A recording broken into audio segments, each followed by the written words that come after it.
정확하게 얘기하면 이건 아니죠. 자, 용가라 사대 목요일에 용감한 남자 김용남 의원과 함께합니다. 안녕하십니까? 네, 안녕하세요. 네. 자, 어제 사실은 저녁에 속보도 뜨고 많은 분들이 좀 놀랐어요.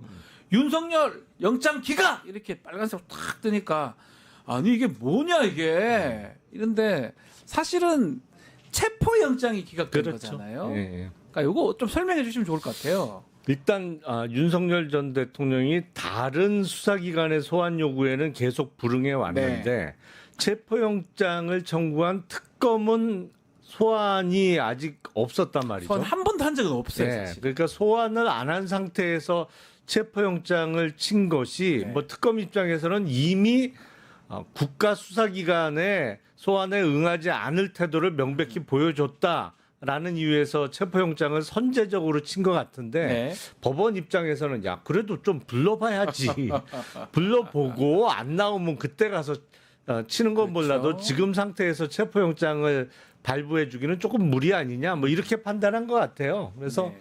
바로 체포영장 쳤다가 기각은 됐습니다만 28일 날 소환 요구에 응하겠다고 그 자세가 바뀌었잖아요. 저는 네. 이거가 놀랍더라고요. 이게 뭐 의원님도 검사 출신이시고 하니까 영장 청구한 거 구속영장도 아닙니다. 체포영장은 또 다른 거예요. 이 저거 청구한 게 보도 나올까? 저는 그게 좀 의아했었거든요. 보도요? 보도를 이렇게 특검에서 낸 거 아니겠습니까? 아, 체포영장 예, 예. 발부받은 것도 아니고 체포영장 청구한 거를 이렇게 특검이 보도한 거 이거 저게 뭐가 중요한 거라고 발부받고 나중에 체포하고 그때 얘기하든지 하지. 근데 그러면서 그때 느낀 게 아니 저거를 조금 미리 좀 알리려고 하는 게 아니냐 이런 생각도 좀 들었었거든요. 그게 이제 이른바 조은석 스타일이에요. 그렇죠. 예. 예. 사실은 예. 체포영장은 그 수사 단계에는 뭐 두 가지가 가장 기본입니다. 네. 신속성과 밀행성. 밀행성.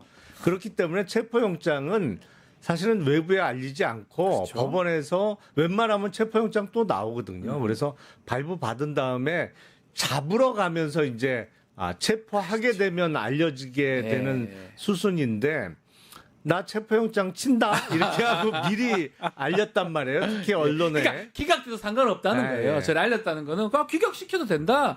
윤석열한테 들어라고 하는 거다. 네. 다음에는 꼭 출석하라고 경고하는 거다. 이렇게 볼 수 있는 거 아닙니까? 그러니까 수사하는 과정에서 그렇게 계속 그 어떤 언론 이슈를 만들어 내가면서 수사를 하는 게 그게 약간 그 조은석 검사 스타일이라고 생각돼요.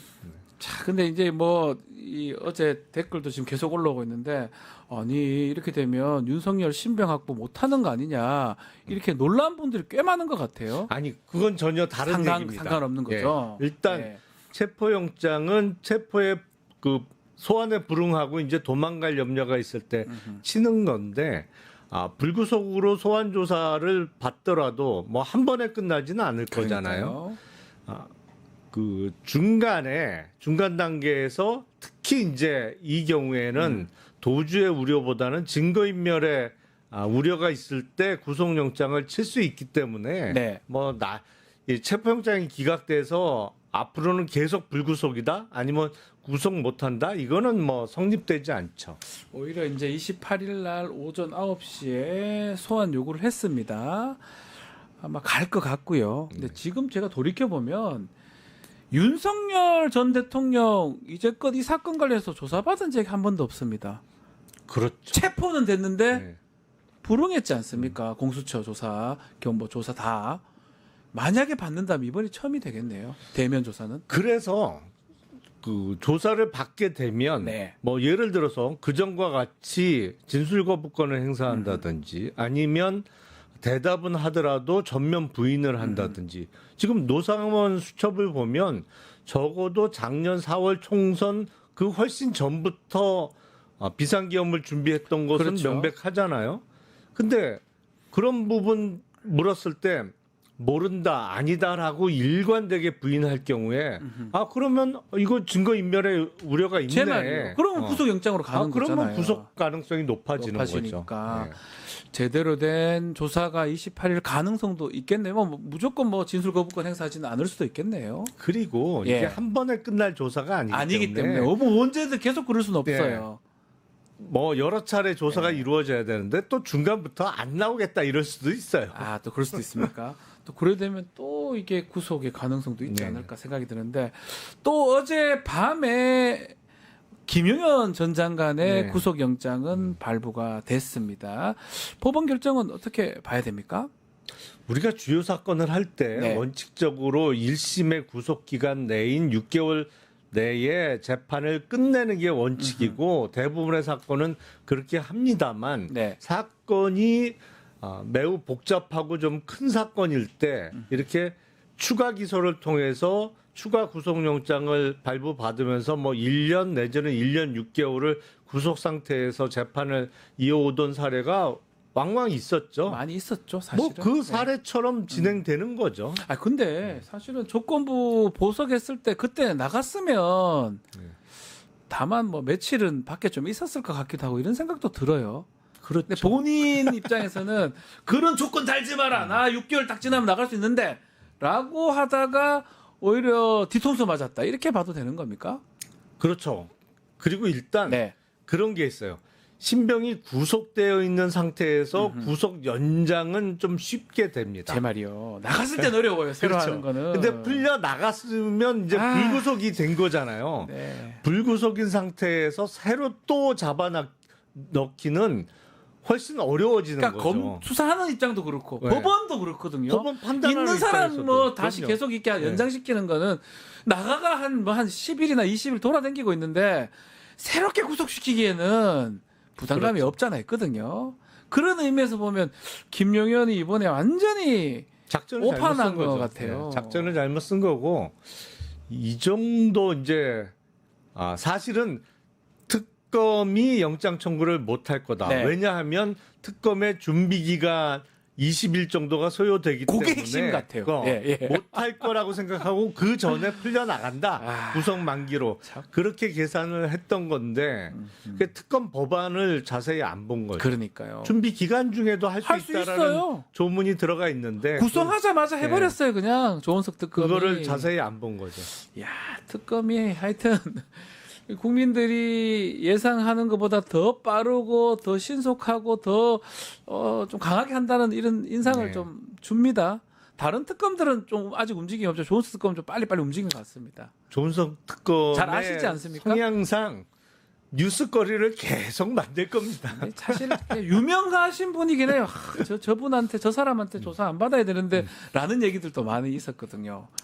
악마다 이런 얘기도 있었고 근데 이렇게 딱딱 전격적으로 이렇게 하는 모습 내란 특검 앞으로 좀 지켜보기로 하고요. 윤석열 출국 금지 조치한 거 이거는 안 돼 있었던 겁니까? 아니면 지금 이렇게 새롭게 한 겁니까? 전 당연히 돼 있을 거라고 생각했었는데요. 그러니까 기본이죠. 예. 사실은 안 돼 있었다고 하면 그 경위를 좀 따져봐야 될 것 같은데요. 예. 기본적으로 주요 사건 그리고 구속영장을 치거나 아니면 더군다나 구속이 됐다가 석방이 되는 풀려난 상태잖아요. 사람이잖아요. 법원의 구속 취소 좀 결정으로. 이해가 안 되네요. 당연히 그때 구속 출국 금지가 됐어야 되는데 왜 여태까지 안 돼 있었는지 모르겠어요. 네. 어쨌든 출국 금지를 지금 한 상황입니다. 네. 조치를 한 상황이고 뭐 그 전에 돼 있었는 게 풀렸는지 그 부분 확인을 좀 해봐야 될 것 같지만 일단은 출국 금지까지 내란 특검팀이 하고 있고요. 자 김건희 얘기도 좀 해보겠습니다. 김건희 지금 입원이 상당히 길어지고 있어요. 원래 우울증인데 일주일 정도 입원하겠다 했는데 열흘 정도 지나가고 있고 지금 특검에서 요청하면 소환에 응하겠다 이렇게 밝힌 바가 있는 것 같은데 만약에 안 되면 뭐 또 체포영장 아니겠습니까? 그렇겠죠. 예. 어떻게 봐야 됩니까? 일단 우울증으로 처음 봤어요. 최종 단계인 예. 이른바 상급병원 종합병원에서 그렇게 오래 입원을 처음 시켜주나요? 들어보는데요. 저는 우울증 이게 뭐 그렇게 저도 다 우울하지 않습니까? 아니 증세 우울증이라는 게 이게 네. 병이보다는 병적 증세라고 봐야 돼서 이게 이게 입원하고 좀 맞는지 제가 뭐 지식이 없어서 그런지. 아니 그리고 그렇더라고. 종합병원은 항상 입원실이 부족하잖아요. 그래서요. 아산병이 더더욱 그렇습니다. 뭐 암 환자라든지 뭐 급박한 수술로 네. 인해서 입원이 필요한 환자들도 입원실이 모자라서 이제 애태우는 경우가 그러니까요. 많은데 우울증으로 그렇게 장기간 입원이 가능한지는 이번에 처음 알았어요. 우울증 집에 있어도 되잖아요. 뭐 거기 있으나 집에 있으나 뭔 상관이 있습니까? 아니 집 말고도 이제 어디든 있으면 그렇죠. 어떻습니까? 그러니까 저희가 몰라서 그러는 겁니다. 예. 그러니까 저도 이번에 처음 알았어요. 우울증으로 종합병원에 장기 입원이 가능하다는 것을. 네. 자, 근데 이게 또 뭐 일단 최혜병 특검에서는 부를 수 있다. 그럼 안 온다면 네. 체포영장도 할 수 있다라고 얘기하고 있거든요. 김건희 조사는 어떻게 진행이 될까요? 일단 사실은 최혜병 특검 말고 아예 명칭 자체가 김건희 특검. 김건희 특검이잖아요. 예. 그러니까 그런데 최혜병 특검이 먼저냐, 김건희 특검이 먼저냐. 제가 보기엔 뭐 지금 특검이 3개가 돌아가고 있습니다만 특히 김건희와 관련해서는 김건희 특검과 최혜병 특검이 어느 쪽이 먼저 신병을 확보할 거냐. 이게 경쟁 관계라고 봐야죠. 약간 레이스입니까 이거? 서로 빨리 불러서 하겠다. 그래서 최혜병 특검, 이명현 특검이 조금 빨리 그 얘기를 또 한 것 같기도 하는 생각도 들고 어쨌든 김건희가 이번에는 조사를 안 받는 피하는 경우는 없을 것이다. 나와서 또 뭐 직접 와서 조사해라 예전에처럼 검사들 불러서 그런 상황은 발생하지 않겠죠. 택도 없죠. 병원에 있다고. 그래요. 뭐 특검 상황 좀 지켜보기로 하고요. 자, 오늘 이재명 대통령의 추가 경정 예산 시정 연설이 있습니다. 야, 이것도 좀 사실은 시정 연설이라는 게 이렇게 취임한 지 얼마 안 되고 그런 대통령이 한 적이 별로 없었던 것 같거든요. 기억이 저는 잘 안 나요. 그렇죠. 근데 어떤 면에서는 이번에 추경 규모가 작지 않잖아요. 30조가 넘습니다. 예.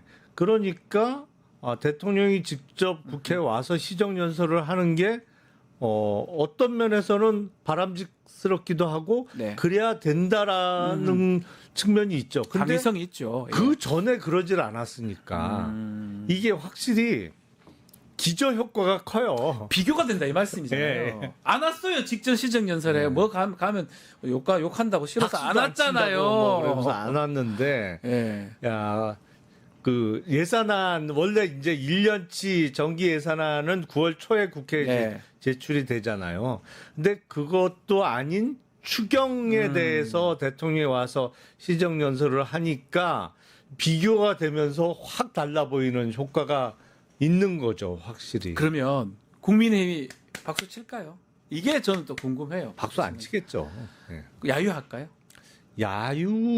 야유까지는 못할 거요. 아. 왜냐하면 그 추경에 대해서는 대선 전에는 김문수 후보도 추경 얘기를 했었어요. 맞습니다. 한다 그랬어요. 그리고 글쎄 시비를 걸자면 네. 그 민생회복 지원금과 관련해서 근데 그것도 액수의 차등을 줬단 말이에요. 그러면 국힘이 주장하던 바가 반영이 된 일부 거예요. 반영이 된 겁니다. 예. 보편적으로 한 게 아니라 보편적 플러스 선별적 예. 두 개 다 된 거잖아요. 그러니까 뭐 야유까지는 못하지 않을까. 예.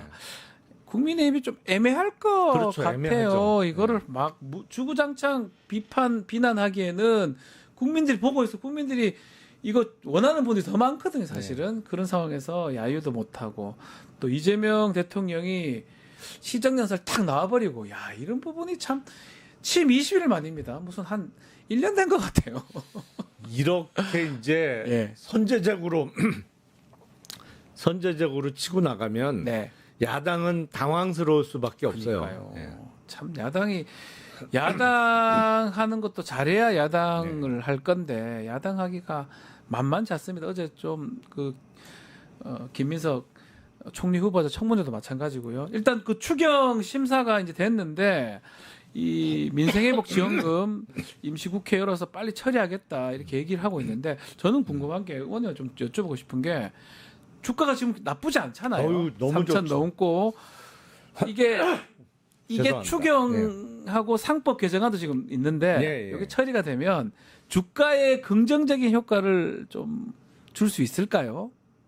뭐 플러스 효과는 확실히 있겠죠. 네. 그러니까 이번 추경 규모가 우리나라 그 GDP의 1%가 좀 넘는 그렇죠. 규모니까. 그리고 민생회복 지원금은 원칙적으로 4개월 이내에 다 소비를 해야 네. 되잖아요. 그러니까 일시적으로 특히 바닥 경기를 활성화시키는 효과는 분명히 있을 겁니다. 근데 네.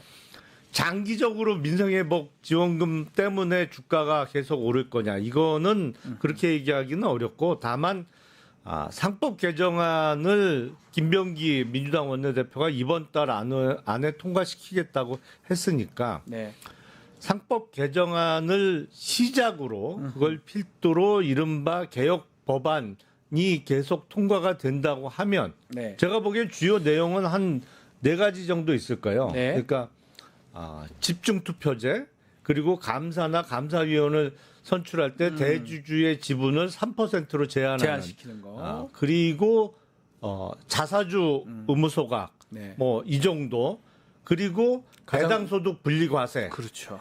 요 정도 하면 내년에는 우리가 앞에 3자가 아니라 4자를 볼 수 있을 겁니다. 잠깐만요. 그만큼 오를 수 있다고요? 네. 사실은 우리 시청자분 여러분도 알진지 모르겠지만 전문가세요.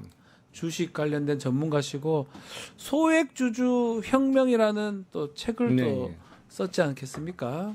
네. 소액주주 혁명 책을 썼던 우리 김용남 의원님 주가 한번 예측해 주십시오. 예측 다 맞으시니까. 아니 그러니까 그런 개혁 작업이 중단 없이 아니면은 좌절 없이 이루어진다고 하면 네. 그 코스피는 무조건 4천은 갑니다 이제. 4천은 가게 돼 있다. 근데 그 과정이 쉽지는 않을 거예요. 왜냐면 아니, 야, 근데 이게 우리가 상상하기 어려워. 3천도 까딱까딱하는데 4천, 5천까지는 생각할 수가 없는 그런 지수 근데 아닌가요? 이게 왜 제가 이런 말씀을 드리냐면, 근데 뭐 엊그저께 신문 보니까 어떤 분이 이제 그 모 대학에 네. 계신 교수님은 이 경제 성장률이나 이걸 그 놓고 분석을 해서 야 경제 이제 저성장이 고착화 이미 됐기 때문에 4천 5천은 어렵다 뭐 이런 식의 맞아요. 그 예. 글을 크게 길게 쓴 분도 있던데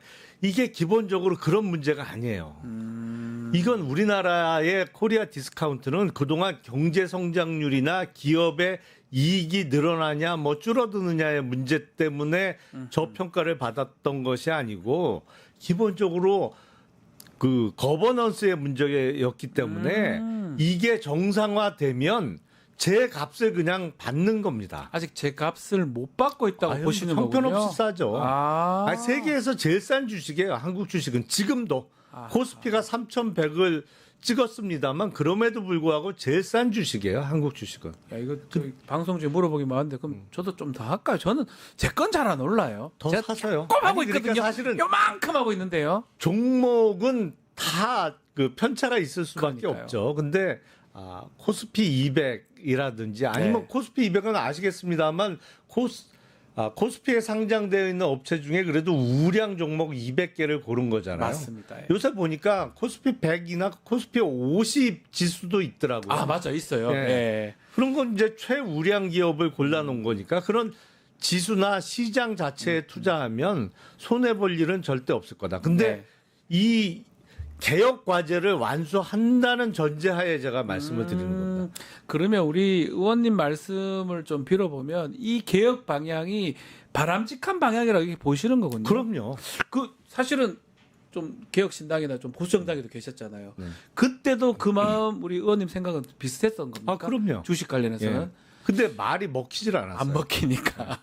일단 왜냐면 기업들이 좀 손해 본다고 생각할 수 있으니까 그런 부분이 있나요? 기업은 이익이죠. 이 얘기인데 그건 왜 반대를 기업의 하죠? 회장님들이 자기네들이 손해 본다고 생각하는 거죠. 오너들이. 예. 뭐 오너라는 오너들. 표현은 적절하지 않습니다만 예, 이 예. 회장님들은 예. 자기 회사 주가 올라가는 거 싫어하거든요. 대부분의 경우에. 무슨 말인지 알겠습니다. 네, 왜냐하면 증여세, 상속세 많아지기 때문에 그러니까요. 원치를 않아요. 그래서 회장들의 이익에 반하는 거죠. 네. 근데 제가 국민의힘에 있을 때 이런 얘기를 하면 답답한 게 기본적으로 그 한경협, 예. 그러니까 옛날 정경련의 얘기를 그대로 반복을 해요. 예. 아니 근데 그거는 회장들 입장이지. 그러니까요. 그걸 제가 그래서 그런 얘기도 했어요. 아니 정치하는 사람들이 표를 쫓아가야지 왜 돈을 쫓아가냐. 네.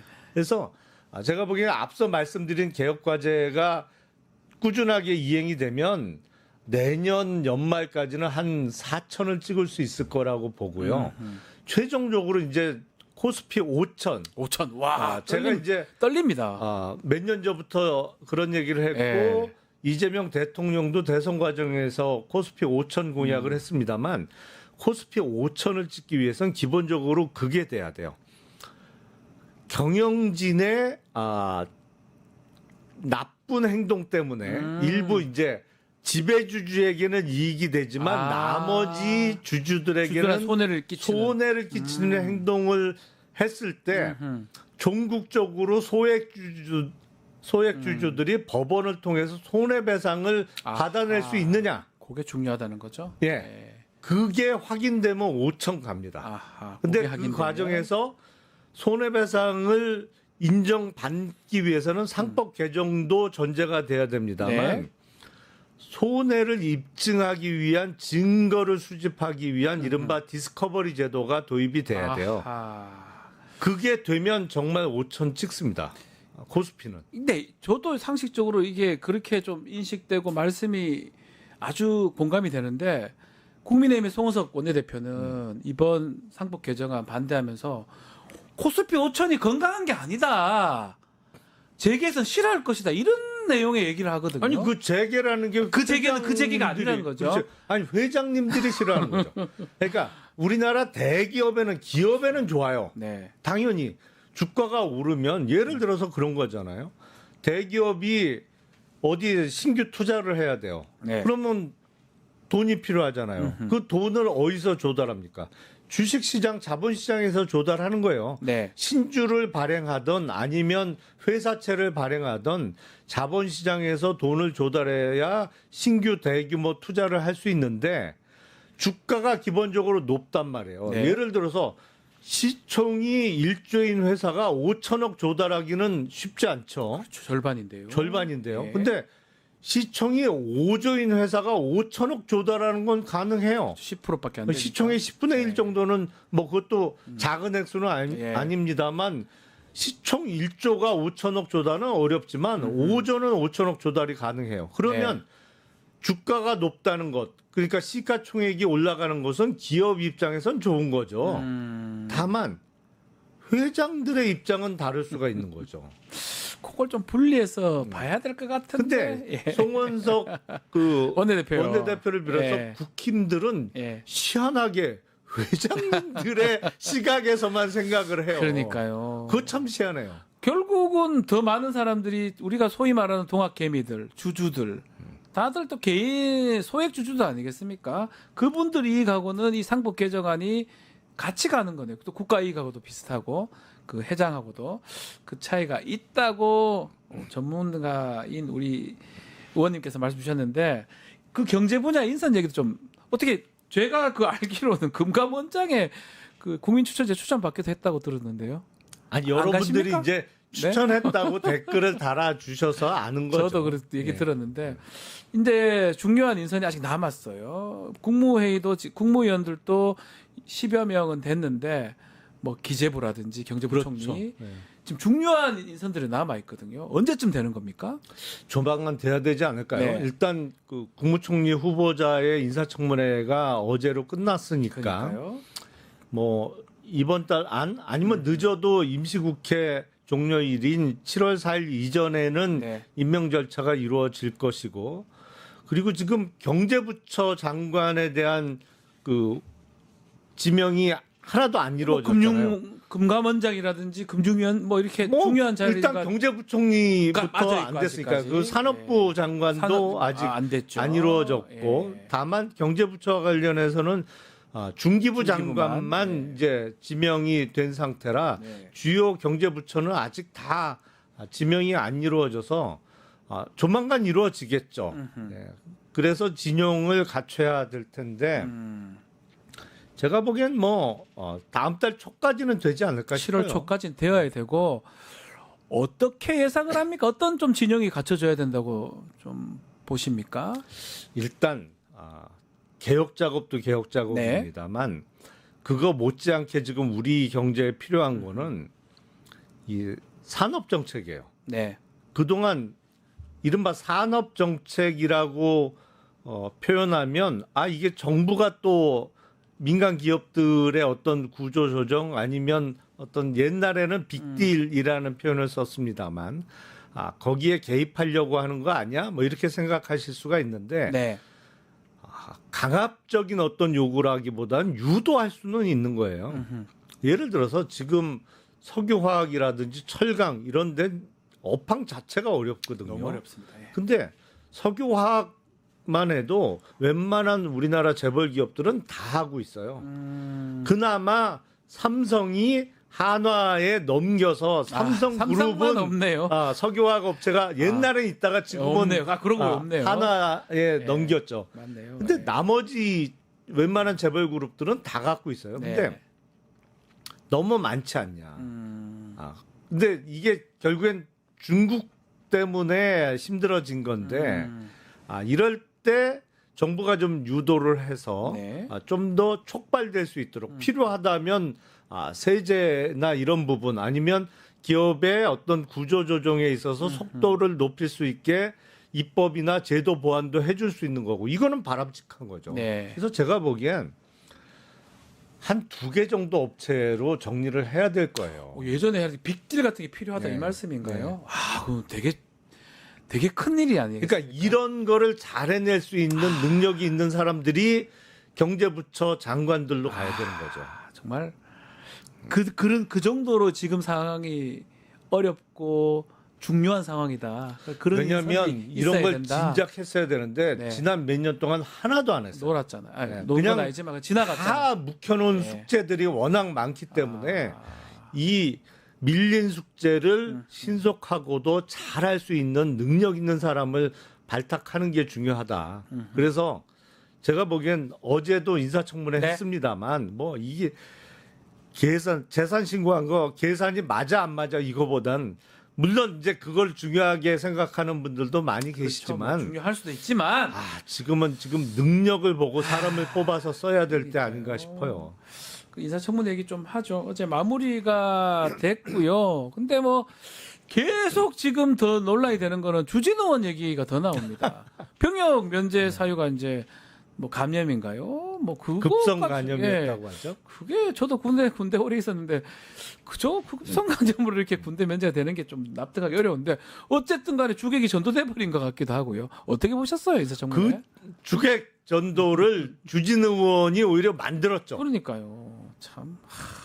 박선원 의원이었나요? 네. 뭐 지나가는 말 비슷하게 네. 했어요. 네. 그러니까 김민석 의원은 이제 수감으로 인해서 병역 면제가 된 거죠. 네. 근데 뭐 이해할 수 없는 부동식 그 대표적인 사례가 윤석열. 네, 그렇잖아요. 네. 뭐 이렇게 그 주진우 의원 이름도 거명하지 않았어요. 예.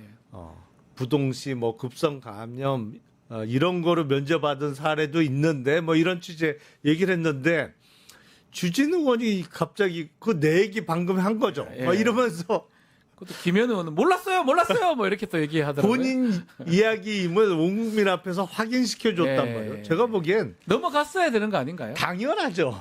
전략적으로 봐서도. 왜냐하면 자기 청문회도 아니고 계속 하는 게 주진우 청문회가 된다고 얘기를 하는데 거기 덤벙 뛰어든 거 아닙니까? 그러니까요. 아니 본인이 그 판을 만들었어요. 아유 참. 그리고 지금 국민의힘이 사정이 참 어려워 네. 보이는 게 저런 인사청문회를 하면 사실은 원내에서 전략회의를 몇 번 합니다. 중요한 인사청문회를 앞두고는 그렇죠. 그리고 역할 분담을 해요. 음흠. 그래서 서로 이게 뭐랄까요 공격의 흐름이 끊어지지 않도록 그러니까요. 미리 준비를 해요. 왔다 갔다 이게 탁탁탁 치고 올리고 해야 되는데 국힘은 그게 그게 안 돼요. 없었어요. 제가 지금. 봐도 거의 안 보였거든요. 그냥 제가 자기 보기엔 플레이하는 느낌이었어요. 그 정도로 지금 상황이 어려워요. 이 뭐 인준 통과는 뭐 다수니까 여당이. 근데 시간은 언제쯤 될까요? 국무총리 지금 그 일단 본회의를 잡아야 되니까요. 잡아야 되고. 본회의 지금 예정된 본회의가 있나요? 뭐 하나 임시에 잡아야 돼. 7월달 가야 될 것 같네요. 결국은 그러면. 네. 본회의가 잡혔 없다는 거를 글쎄요 확인해 봐야겠죠. 저도 본회의 잡히면 이제 표결하겠죠. 그때 표결을 하는데 뭐 하여튼 뭐 다수니까 여당이 근데 7월 4일이 임시국회 만료일이기 때문에 그 전에는 7월 하겠죠. 4일 정도가 예. 할 가능성이 높겠네요. 저 마지막 날. 마지막으로 인선 얘기 좀 하면서 마무리해야 될 것 같은데 파격 인사다, 실용 인사다 이런 얘기 하는데 네. 우리 의원님 보시기에 가장 눈에 띄었던 인사 어떤 사실은 지금은 김영훈 고용노동부 장관 후보자가 언론에 제일 많이 보도가 되고 있죠. 네. 그 다음이 이제 농림수산부 송미령 장관. 송미령 장관 유임된 거. 근데 사실은 송미령 장관 유임이 워낙 파격적이었기 때문에 네. 김영훈 후보자에 대한 기사가 좀 덜 났어요. 묻혔어요. 송미령 장관이 없었다고 하면 네. 난리가 났을 거예요. 이른바 아. 보수 언론에서 민노총 위원장 출신을 고용노동부 장관 임명했다고 하면서 난리가 났을 텐데 근데 저는 눈여겨보는 것은 사실은 기업인 출신들의 입각입니다.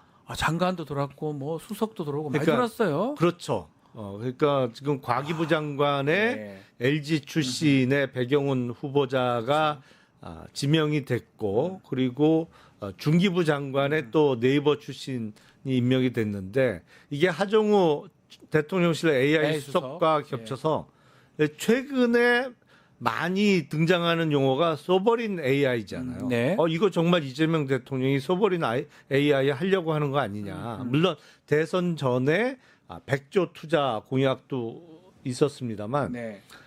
저는 개인적으로는 이 부분이 제일 관심이 가요. 근데 이게 그 CEO급들이 와서 하는 게 저는 사실 만만치 않은 것 같고 그분들이 그럼요. 뭐하러 하겠습니까? 그 기업 경영이나 이게 더 편하고 할 건데 또 청문회도 통과를 해야 되고 등등 사실은 아주 어려운 결정을 한 거고 이재명 정부 입장에서는 중요한 인사들을 잡았다고 봐야 되겠네요. 아니 그리고 저는 이른바 소버린 AI에 대해서 모르겠어요. 이게 진짜 리스크는 분명히 있겠죠. 있어 보여요. 당연히 있겠죠. 예. 예. 그러니까 이른바 지금 우리가 그 AI 관련해서는 뭐 솔직하게 저는 후진국이라고 생각을 합니다. 네. 많이 뒤처졌어요. 중국 봐요 지금 뭐. 뭐 중국, 뭐 미국은 말할 것도 없고 지금 요새 보면 네.